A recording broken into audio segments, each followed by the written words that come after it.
Here are the kids arriving for the after-school fishing club. There's 30 kids today, according to the instructor.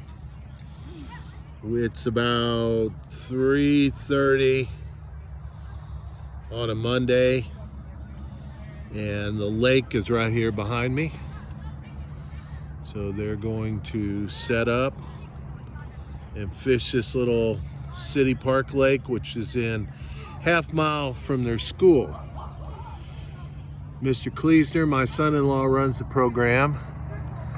There he is, gathering in with the kids, getting their fishing poles. I think he said about half of them are bringing their own poles. The other half, he supplies them. There's 3 teachers running the program. They get paid $16 an hour after school to work this program. And he's been running it 10 or 12 years, I think. So the equipment, the school board association pays for the fishing poles, fishing equipment, gives them cash to buy bait, and some parents that are interested come in. I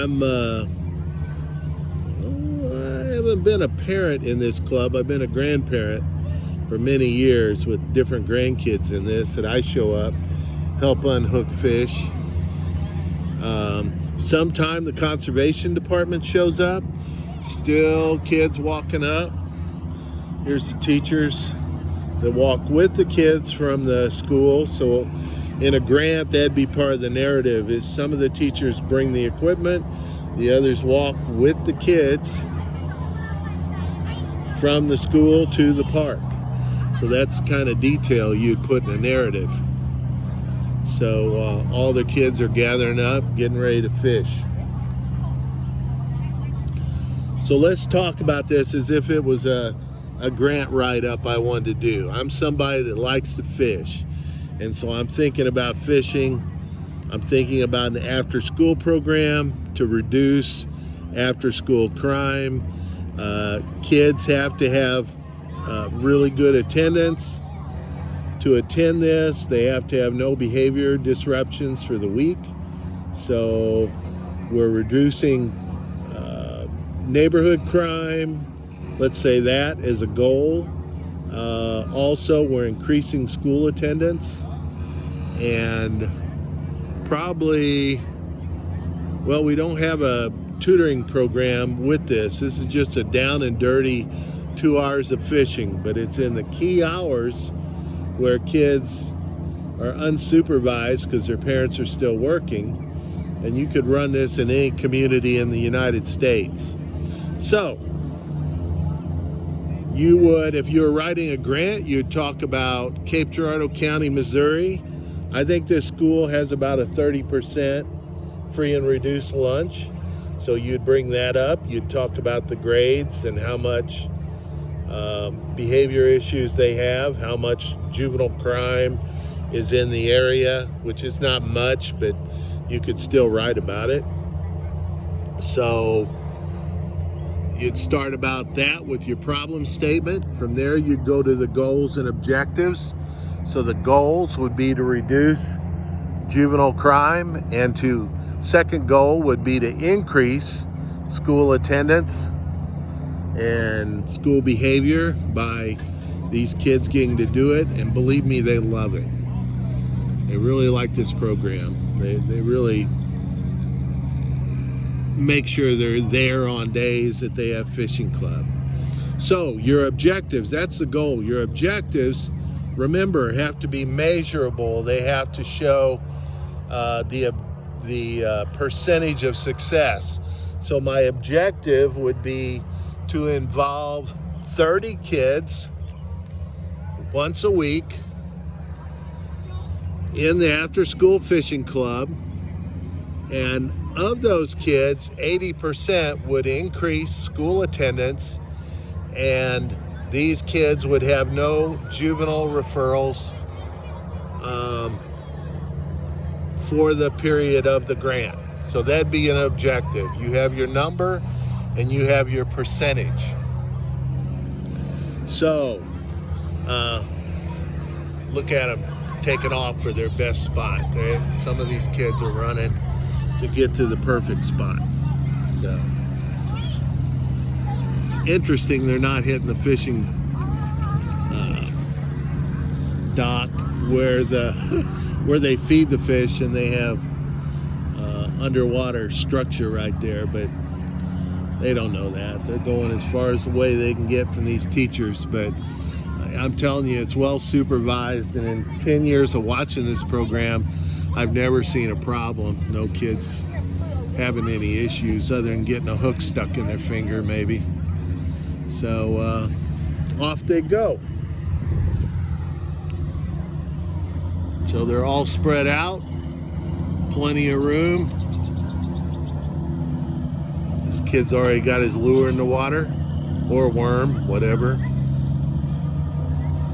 So that's the goals and objectives. So methodology, remember, you have to hire or find a teacher who's very interested in this and committed to keep it running in the spring and in the fall. In the fall, this lake has trout in it. They're released on November 1st. So you get a teacher, a lead teacher interested, you hire a couple support teachers, you get involved with the community selling your program, so you get donations. Parents sign a release.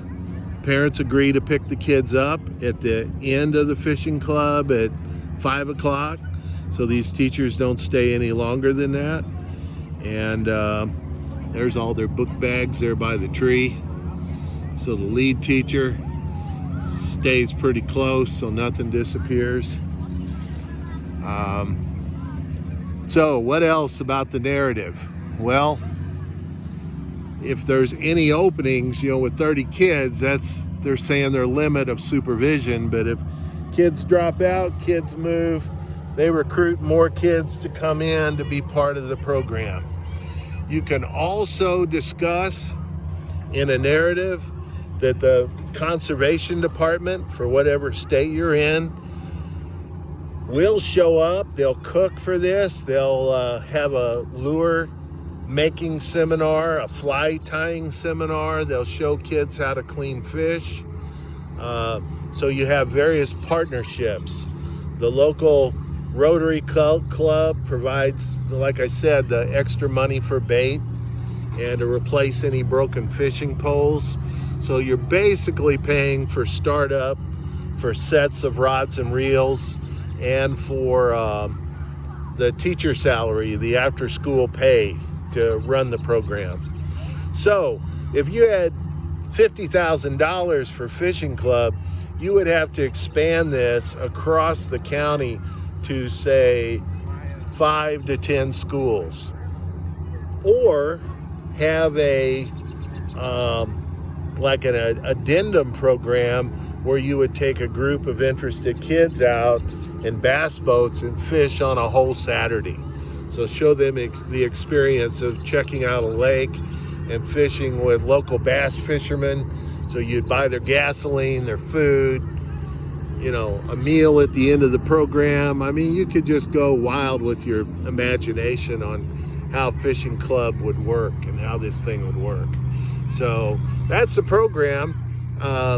So that's your narrative. So your budget you would have separate, and you'd have this column of contractual. So you're paying the teachers contractual. You'd have supplies and equipment. Today they've got a parent that's donated 2 or 3 cases of water.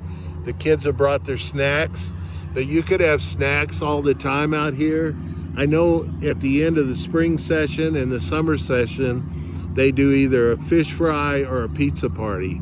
So that would be some expenses for food under supplies. So at the end of your budget, you make sure you total it, because the people that read these grants, if you're doing real grants, don't have time to total stuff.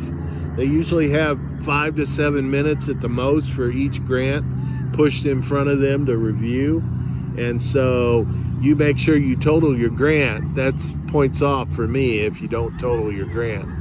So total your grants. That's in your example grants, so you can see that. So that's basically the budget. Now remember, the evaluation of this, I'm not having you do. The evaluation is something I provide for you in the last couple weeks. You'll see that evaluation in the example grants. It's the same. Everybody can use the same thing.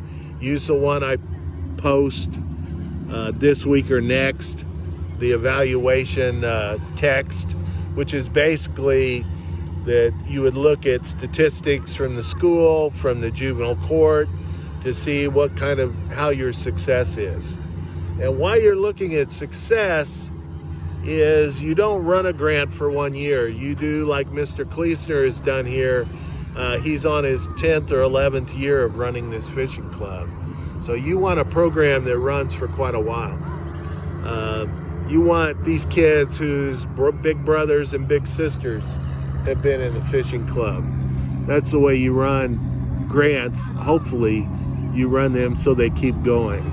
I think my record right now, my longest running grant that I wrote is my 32-year grant, Community Service and Restitution in Cape County. It's on its 32nd year.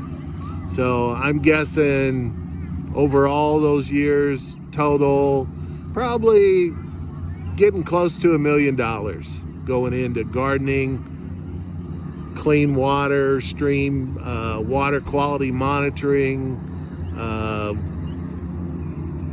community service restitution, all the things we've done over the years to support that program, to add to the probation contract or the informal adjustment agreement.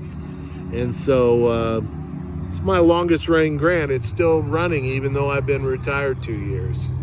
So there you go. Fishing Club grant. What are we gonna call it? Make up your own title. Fish for life. Fish and stay clean. How about that? And you can modify it any way you want it. You could run it as part of drug court. You could run it like Tim's run it with middle school kids. And that would be in your narrative how old these kids are. So that's about it for Fishing Club. I'm gonna enjoy my grandkids, hopefully unhook some fish, and talk to you guys later.